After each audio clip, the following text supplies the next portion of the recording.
The monastic martyr Anastasia the Roman lost her parents when she was 3 years old and was taken to be raised by the igumeness of a women's monastery whose name was Sophia, a nun who had attained a high degree of spiritual perfection. She raised Anastasia in fervent faith, in the fear of God, and obedience. After 17 years, Anastasia became known as a great ascetic, and she was very beautiful. The Emperor Decius began his persecution of Christians at that time. The city administrator Probus, following the emperor's orders, commanded that Anastasia be brought to him.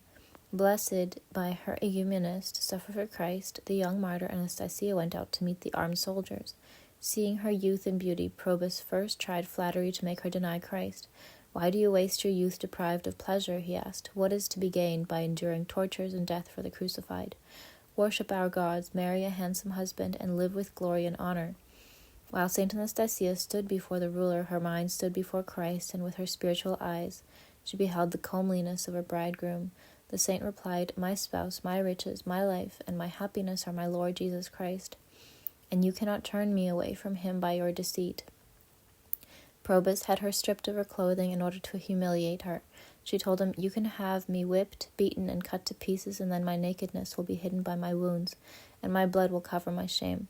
Probus subjected Anastasia to horrible tortures. The holy martyr bravely endured all of them, glorifying and praising God. When she became thirsty, she asked for some water, and a Christian named Cyril gave her a drink. She thanked him, but Probus had him beheaded. Then her tormentors cut off her breasts and ripped out her tongue, while an angel held her upright. When the people witnessed the inhuman and disgusting treatment the saint received, they became indignant, and Probus was forced to end the tortures by having her beheaded. In this manner, Saint Anastasia received the unfading crown of martyrdom.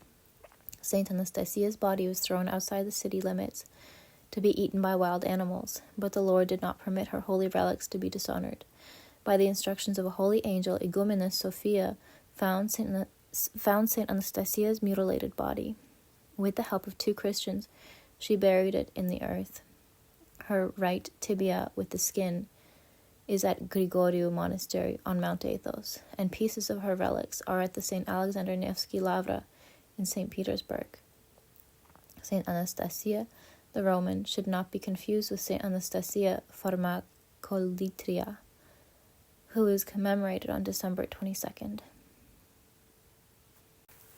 Your lamb, Anastasia, calls out to you, O Jesus, in a loud voice. I love you, my bridegroom, and in seeking you I endure suffering. In baptism I was crucified so that I might reign in you, and I died so that I might live with you. Accept me as a pure sacrifice, for I have offered myself in love. Through her prayer, save our souls, since you are merciful.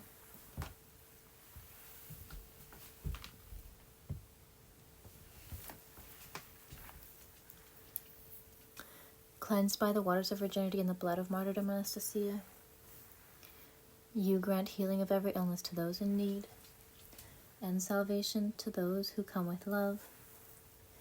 For Christ, the ever-flowing fountain of grace, has given you power